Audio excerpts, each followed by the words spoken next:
আসসালামু আলাইকুম। প্রিয় শ্রোতা, ইতিহাসে এমন কিছু মুহূর্ত আছে যা হাজারো শিক্ষা আর ভালোবাসার বার্তা বহন করে।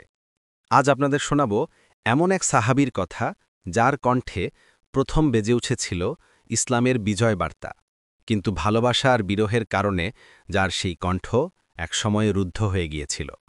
তিনি হলেন হজরত বিলাল ইবনে রাবাহ রাদিয়াল্লাহু আনহু। রসূলুল্লাহ সাল্লাল্লাহু আলাইহি ওয়াসাল্লামের ইন্তেকালের পর মদিনার আকাশ বাতাস যেন স্তব্ধ হয়ে গিয়েছিল। সাহাবায়ে কেরামের হৃদয়ে ছিল গভীর শোক আর শূন্যতা। কিন্তু এই শোকের মধ্যে সবচেয়ে বেশি কষ্ট পাচ্ছিলেন হজরত বিলাল রাদিয়াল্লাহু আনহু, যিনি ছিলেন রসূলুল্লাহ সাল্লাল্লাহু আলাইহি ওয়াসাল্লামের প্রিয় মুয়াজ্জিন।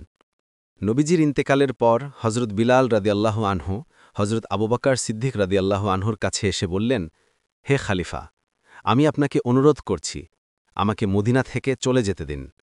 আবু বকর রাদিয়াল্লাহু আনহু বিস্মিত হয়ে জিজ্ঞেস করলেন, হে বিলাল, কেন তুমি চলে যেতে চাও? তুমি কি আমাদের কোনো কাজে আসতে পারো না?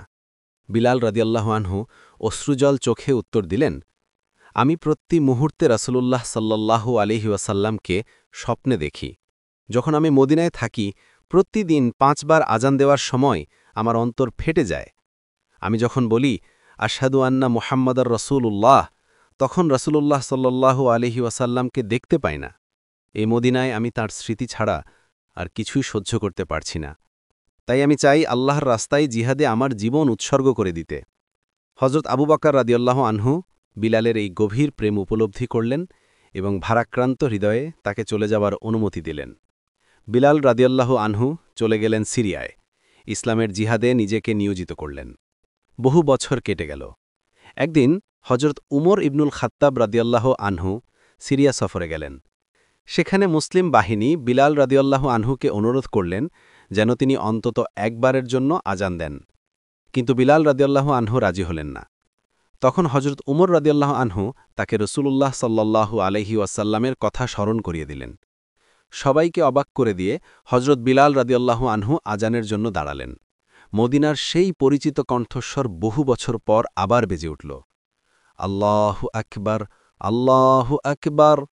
প্রথম কয়েকটি বাক্যেই পুরো মুসলিম বাহিনী কেঁদে উঠল, কিন্তু যখন তিনি বললেন আশহাদু আন্না মুহাম্মাদার রসূলুল্লাহ, তখন হজরত বিলাল রাদিয়াল্লাহু আনহুর কণ্ঠ রুদ্ধ হয়ে গেল।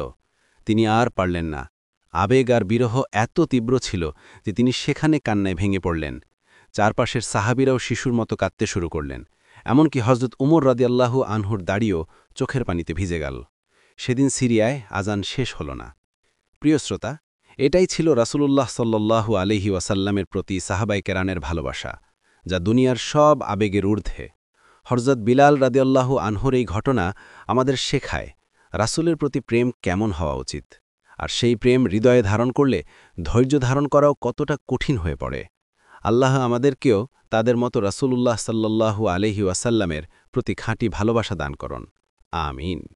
আজকের মতো এ পর্যন্তই। ভালো থাকবেন। আল্লাহ হাফেজ।